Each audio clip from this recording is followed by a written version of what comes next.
Welcome back. Wednesday saw a non-violent protest in Nairobi by the nation's medical and laboratory personnel who wanted the government to pay attention to their requests. The Ministry of Health is allegedly refusing to recognize the union that was founded by the technicians who abandoned their tools 2 months ago. Here's that report from our reporter, Thomas Mauko.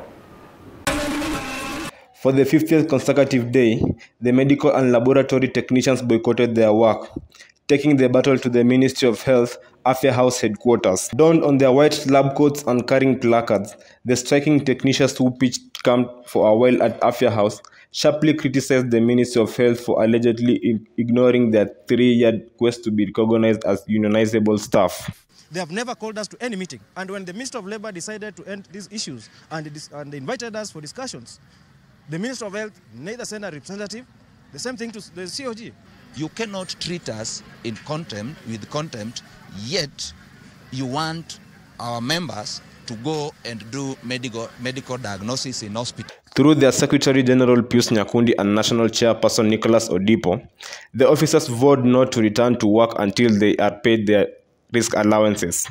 If the ministry could have called us to the table and told us that this is a give and take, we could be able to go back to the drawing board and say, let's go back to job as we solve the other issues. But unfortunately, we cannot go back to job without a turn to work formula that has an irreducible minimum of a risk allowance, enhanced risk allowance, and a recognition agreement. They also voiced their concerns over what they termed as critical medical laboratory services, including HIV testing in the country, being conducted by non-qualified officials. There have been complaints of giving of false results by these people.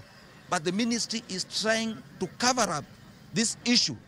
We want to tell them that the people who are responsible to test HIV in this country are medical laboratory officers who are registered and licensed to practice medical laboratory in this nation. Reporting for Tandao News Outlook, I'm Mauko Thom.